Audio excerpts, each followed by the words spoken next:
اب سائل سمجھ نہیں پایا کہ وہ دعا کیسے قبول ہوئی. یہ تو بعد میں آنے والے زمانے میں پتا چلا کہ اللہ تبارک و تعالیٰ نے حضور صدر الشریعہ رحمت اللہ تعالیٰ علیہ کی اس دعا کو قبول فرمایا اور قیامت تک حضور صدر الشریعہ حج ادا کرتے رہیں گے. جیسا کہ حدیث پاک کے اندر موجود ہے کہ جو بندہ حج کے لیے نکلتا ہے اور اسی حالت میں اگر اس کا انتقال ہو جائے, قیامت تک اللہ تبارک و تعالیٰ اسے حج کا ثواب عطا فرماتا ہے. جب حضور سرکار مفتی اعظم ہند رحمت اللہ تعالیٰ علیہ 1367 کے اندر حج کے لیے تشریف لے جانے لگے, اب حضور صدر الشریعہ کے جو ہے وہ دل کی کیفیت تو وہ بدل گئی جب سنا کہ میرے سرکار مفتی اعظم ہند علیہ رحمہ حج کے لیے جا رہے ہیں. تو آپ نے بھی فوراً ارادہ کر لیا کہ میں بھی حج کے لیے جاؤں, اور اطلاع دے دی بریلی شریف کے اندر کہ سرکار میں بھی آپ کے ساتھ میں چلوں گا اور میں بھی حج کی سعادت حاصل کروں گا. سرکار مفتی اعظم ہند رحمت اللہ تعالیٰ علیہ نے تیاریاں شروع کر دی. گھوسی سے آپ روانہ ہونے لگے. حضور حافظ ملت دیگر یہاں کے طلبہ اساتذہ اور عشاقوں کا ایک ہجوم تھا جو حضور صدر الشریعہ رحمت اللہ تعالیٰ علیہ کو وداع کرنے کے لیے آیا تھا. اس وقت حضور صدر الشریعہ علیہ رحمہ کی زبان کے اوپر یہ شعر جاری تھا, مدینہ جاؤں پھر آؤں, مدینہ پھر جاؤں, اسی میں عمر الہی تمام ہو جائے. حضور صدر الشریعہ علیہ رحمہ یہی شعر پڑھتے رہے, مدینہ جاؤں پھر مدینہ جاؤں پھر آؤں, مدینہ پھر جاؤں, اسی میں عمر الہی تمام ہو جائے. اور مدینہ منورہ کی تیاریاں شروع ہو گئی. اب سرکار صدر الشریعہ علیہ رحمہ جب گھوسی سے نکلنے لگے اور پھر راستے کے اندر جو بھی اسٹیشن آتا, جہاں پر بھی گاڑی رکتی, لوگوں کو پتہ چل گیا تھا کہ آپ حج کے لیے تشریف لے جا رہے ہیں. ہر اسٹیشن پر دیوانوں کا ہجوم ہوتا, لوگ استقبال کے لیے کھڑے رہتے. لیکن حضور صدر الشریعہ علیہ رحمہ پر عشق رسول کے اندر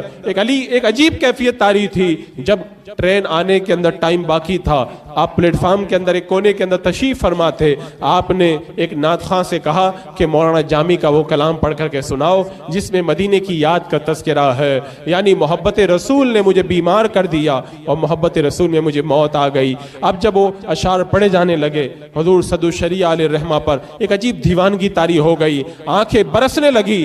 حافظ ملت رحمت اللہ تعالیٰ علیہ نے دیکھا کہ حالت بڑی عجیب ہو رہی ہے, نعت خواں کو روک دیا گیا. اب سرکار صدر الشریعہ علیہ رحمہ کا کارواں آگے بڑھا اور پورے سفر کے اندر ایک عجیب کیفیت تھی. جو آپ کے قریبی رشتہ دار آتے ہیں وہ بھی ملاقات کے لیے آتے, ان کی طرف بھی کوئی توجہ نہیں ہے. آپ کا سب سے چھوٹا بیٹا جس سے آپ بڑا پیار کرتے تھے, اس کو آپ کی بارگاہ میں لایا گیا, لیکن آپ نے نگاہ اٹھا کر کے نہ دیکھا.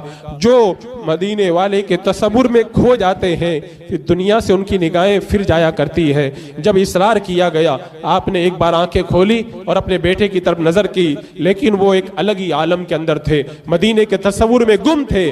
بریلی شریف پہنچے اور راستے ہی کے اندر آپ کو بخار بڑا تیز تھا. حضور شار بخاری علیہ رحمہ نے کہا کہ حضور آپ کو اتنا بخار ہے, کیا اسی بخار کے عالم کے اندر آپ حج کے لیے تشریف لے جائیں گے؟ کہا ہاں میں جاؤں گا حج کے لیے. اب جب سرکار مفتی اعظم ہند کے ساتھ میں بریلی شریف سے بمبئی کے لیے روانہ ہوئے, بمبئی پہنچتے پہنچتے نمونیا بڑھ گیا اور طبیعت بہت زیادہ علیل ہو گئی, اور اتنی علیل ہوئی کہ سرکار مفتی اعظم ہند رحمت اللہ تعالیٰ علیہ روزانہ عیادت کے لیے آنے لگے. یہاں تک کہ وہ دن بھی آ گیا کہ آئندہ دوسرے دن جہاز کی تاریخ تھی. سرکار مفتی اعظم ہند رحمت اللہ تعالیٰ علیہ ملاقات کے لیے آئے اور آنے کے بعد میں کہا کہ میں تو کل کا جہاز ہے, کل میں حرمین کے سفر کے لیے نکل جاؤں گا. سرکار صدر الشریعہ رحمت اللہ تعالیٰ علیہ نے فرمایا کہ آپ تشریف لے جائیے, میں بھی پیچھے پیچھے آتا ہوں.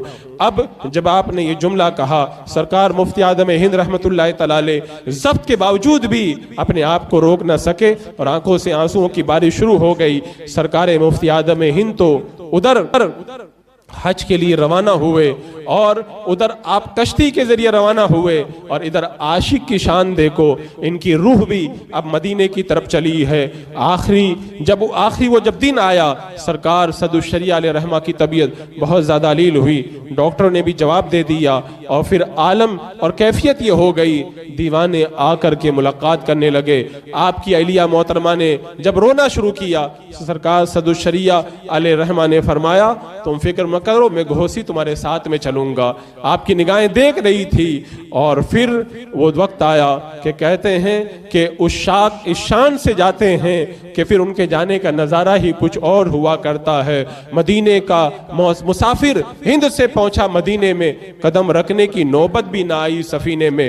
سفینے سے کشتی سے جانے والے کشتی سے روانہ ہوئے اور عاشق سفینے کے اندر قدم بھی نہ رکھ پایا، اور اس کی روح سرکار مفتی اعظم ہند کے مدینہ منورہ پہنچنے سے ایک ہفتہ پہلے ہی سرکار کے روزے پر پہنچ گئی۔ ہند کا مسافر پہنچا ہند سے مدینے میں اور قدم رکھنے کی نوبت بھی نہ آئی سفینے میں۔ سرکار صدر الشریعہ علیہ الرحمہ نے آج ہی کے دن ذی القعدہ کی 2 تاریخ کو آپ نے اس عالم فانی سے کوچ کیا، اور پھر وہ ایک عجب سما طاری ہو گیا۔ لوگ دیوانوں کی طرح آ کر کے آپ کا دیدار کرنے لگے، اور پھر گھوسی کی سرزمین پر آپ کا جنازہ اس وقت لے جایا گیا کہ ادھر آفتاب غروب ہو رہا تھا، تو لوگ اس آفتاب علم کو قبر کے اندر رکھ کر کے وہاں سے رخصت ہو رہے تھے۔ عزیزان مکرم، سرکار شاہ عالم کے اس تخت کے نیچے جہاں پہ میرے آقا علیہ السلام نے درس دیا تھا، حضور صدر الشریعہ علیہ الرحمہ نے جو دعا کی تھی کہ اللہ مجھے ہر سال حج کی دولت عطا فرما، بعد میں پتا چلا کہ اللہ تبارک و تعالیٰ نے یہ دعا کیسے قبول فرمائی۔ میرے آقا نے فرمایا جو حج کے سفر پہ نکل جائے، انتقال کر جائے، ہر سال اللہ اسے حج کا ثواب عطا فرماتا ہے۔ قیامت تک اب میرے سرکار صدر الشریعہ علیہ الرحمہ حج کی سعادت پاتے رہیں گے۔ جب گھوسی کی سرزمین پر آپ کی بتائی ہوئی زمین کے اوپر آپ کا جنازہ مبارکہ لے جایا گیا، دفن کیا گیا، بارش شروع ہو گئی، 15 دن تک بارش ہوئی۔ 15 دن کے بعد میں جب قبر کی تعمیر کو صحیح کرنے کے لیے چٹائیوں کو ہٹایا گیا تو لوگوں نے دیکھا کہ اتنی خوشبو پھیلی ہوئی ہے، اپنے بھی آ رہے ہیں، دیوبندی وہابیوں نے بھی سونگا کہ پورا جو ہے وہ مزار پر انوار مہک رہا ہے۔ اور یہ خوشبو کس چیز کی تھی؟ جو ساری زندگی میرے آقا صلی اللہ تعالیٰ علیہ وسلم کی حدیثیں پڑھاتے رہے، تو اللہ تبارک و تعالیٰ نے اس حدیث پاک کی برکت سے ان کے مزار پر انوار کو خوشبوؤں سے معطر فرما دیا۔ اور آپ کا جنازہ دیکھ کر کے کئی لوگوں نے گمراہیت سے توبہ کی، بدعقیدگی سے توبہ کی، اور سچے مذہب اہل سنت و جماعت کے اندر داخل ہو گئے۔ حضور صدر الشریعہ رحمت اللہ تعالیٰ علیہ کا احسان عظیم ہے اہل سنت و جماعت پر۔ تو آج کا دن اس عظیم محسن کی بارگاہ کے اندر خراج عقیدت پیش کرنے کا دن ہے، اور ہمیں چاہیے کہ اس عظیم محسن کی بارگاہ کے اندر ہم اپنی عقیدتوں کا خراج پیش کریں جو ساری زندگی ہم اہل سنت و جماعت کے لیے صبح و شام کوشش کے اندر لگا رہا، جو آپ کی بارگاہ کے حاضر باش ہیں، جنہوں نے آپ کے شب و روز دیکھے ہیں، وہ بتاتے ہیں کہ حضور صدر الشریعہ علیہ الرحمہ کی صبح بھی بے مثال تھی، شام بھی بے مثال تھی، ہر وقت علم دین اور تبلیغ دین کے اندر آپ کا وقت صرف ہوا کرتا تھا۔ ایک موقع پہ جب سرکار محدث اعظم ہند رحمت اللہ تعالیٰ علیہ ایک جگہ خطاب کے لیے تشریف لانے والے تھے، حضور صدر الشریعہ رحمت اللہ تعالیٰ علیہ بھی وہیں پر موجود تھے۔ اب حضور محدث اعظم ہند رحمت اللہ تعالیٰ علیہ بہت بڑے خطیب تھے، اور ان کی خطابت کا ایسا جادو تھا کہ جو آپ کی خطابت سنا کرتا تھا تو وہ پھر سنتے ہی رہ جاتا تھا، پھر ہلنے کا نام نہ لیتا تھا۔ جب حضور صدر الشریعہ علیہ الرحمہ پہنچے، سرکار محدث اعظم ہند رحمت اللہ تعالیٰ علیہ کو پہنچنے میں کچھ تاخیر ہو گئی، آپ بہت تھکے ہوئے تھے۔ حضور صدر الشریعہ علیہ الرحمہ سے آپ نے کہا کہ آپ خطاب فرمائیں، آج مجھے تاخیر بھی ہو گئی، میں بہت تھکا ہوا ہوں، میں آج خطاب نہیں کر پاؤں گا۔ تو حضور صدر الشریعہ علیہ الرحمہ نے کہا کہ حضور لوگ تو آپ کا خطاب سننے کے لیے آئے ہیں، آپ ہی خطاب فرمائیں، خطاب میں تو نہیں کرتا ہوں۔ تو حضور محدث اعظم نے فرمایا نہیں، آج آپ کو خطاب کرنا ہی ہوگا۔ آپ نے فرمایا ٹھیک ہے، میں تھوڑی دیر خطاب کر دوں گا۔ ممبر پر تشریف لے گئے، سرکار محدث اعظم ہند رحمت اللہ تعالیٰ علیہ اتنے تھکے ہوئے تھے، اور تھکن کے باوجود جب آپ نے دیکھا کہ صدر الشریعہ علیہ الرحمہ کا خطاب ہوگا تو کہا کہ مجھے بھی آج جلسے کے اندر لے کر کے چلو، آج میں بھی ان کا خطاب سنوں گا۔ جب مجمع کے اندر یہ مقدس ہستیاں پہنچی، دونوں حضرات کی کرسیاں لگا دی گئی، سرکار صدر الشریعہ علیہ الرحمہ نے خطاب شروع کیا۔ وہ آیت کریمہ پڑھی، قل لو كان البحر مدادا لكلمات ربي لنفد البحر قبل ان تنفد كلمات ربي ولو جئنا بمثله مددا۔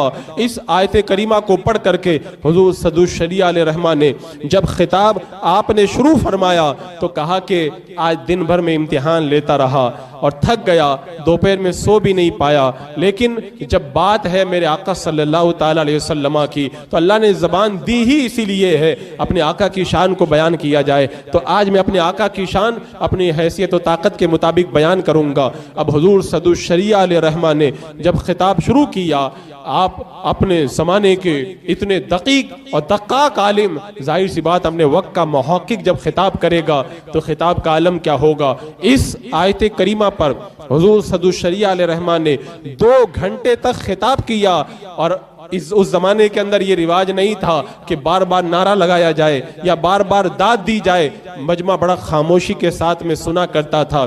2 مقدس ہستیاں موجود ہیں، حضور صدو الشریعہ خطاب کر رہے ہیں، حضور محدث اعظم ہند کی کرسی پاس میں لگی ہوئی ہے، سارا مجمع خاموش ہے، لیکن ان سناٹے کے اندر نقاط اور کمزوری کے باوجود بار بار لوگوں نے سنا کہ حضور صدو الشریعہ علیہ رحمہ کی تقریر کے درمیان حضور محدث اعظم ہند کی سبحان اللہ کی آوازیں رہ رہ کر کے بار بار آ رہی تھی۔ کیسا وہ عجیب سما تھا اور کیسی کیفیت طاری تھی۔ اب سرکار صدو الشریعہ کا جب خطاب ہوا، دوسرے دن جگہ جگہ اس خطاب کا تذکرہ تھا۔ اب جب دوسرا دن آیا، حضور محدث اعظم ہند رحمت اللہ تعالیٰ علیہ نے اسی آیت کریمہ کو پڑھا اور پھر اس آیت کریمہ پر آگے بڑھاتے ہوئے 2 گھنٹے کا اور مزید خطاب فرمایا۔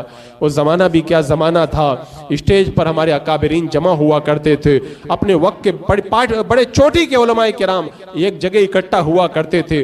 ان علماء میں وہ محبت تھی اور وہ اللہ تبارک و تعالیٰ نے ان کے اندر الفتیں پیدا فرمائی تھی، تو اس وقت جو مجمع سنا کرتا تھا وہ بھی بڑا مستفید ہوا کرتا تھا۔ حضور شارح بخاری رحمت اللہ تعالیٰ علیہ جو حضور صدو الشریعہ علیہ رحمہ کی بارگاہ کے اندر ایک زمانے تک رہے، آپ نے سرکار صدو الشریعہ علیہ رحمہ کی حیات طیبہ کے کئی گوشوں کو جمع کیا۔ ایک موقع پہ آپ نے فرمایا کہ حضور اشرفی میاں رحمت اللہ تعالیٰ علیہ جب تشریف لاتے تھے میں آپ کی خدمت کے اندر لگا رہتا تھا۔ اللہ تبارک و تعالیٰ نے حضور اشرفی میاں علیہ رحمہ کو ایسا پرنور چہرہ عطا فرمایا تھا، جب تشریف فرما ہو جاتے تھے ایسا لگتا تھا جیسے چاند کا ٹکڑا زمین پر اتر آیا ہے۔ کتنے لوگ تھے جو آپ کا چہرہ دیکھ کر کے جو ہے وہ تائب ہو جایا کرتے تھے اور آپ کے سلسلہ ارادت کے اندر داخل ہو جاتے تھے۔ لیکن کہتے ہیں کہ ہر آدمی کا اپنا ایک حصہ ہوا کرتا ہے اور جہاں پہ حصہ ہوتا ہے اسے وہیں سے ملا کرتا ہے۔ فرماتے ہیں کہ میں سرکار حضور اشرف میاں علیہ رحمہ کی بارگاہ میں بار بار خدمت کے لیے رہا، حضرت نے مجھے بڑی دعاؤں سے نوازا، لیکن ایسا لگتا تھا کہ میرا حصہ کہیں اور پہ رکھا ہوا تھا۔ ایک دن حضور صدو الشریعہ علیہ رحمہ سے میں نے عرض کیا، حضور میں آپ کے سلسلہ ارادت کے اندر داخل ہونا چاہتا ہوں، تو آپ نے فرمایا کہ جاؤ مٹھائی لے کر کے آ جاؤ۔ تبھی کچھ لوگ مرید ہونے کے لیے آئے، وہ مٹھائی پہلے سے لے کر کے آئے تھے، آپ نے فرمایا چلو تمہارا کام ہو گیا ہے۔ آپ نے سلسلہ ارادت کے اندر داخل فرمایا۔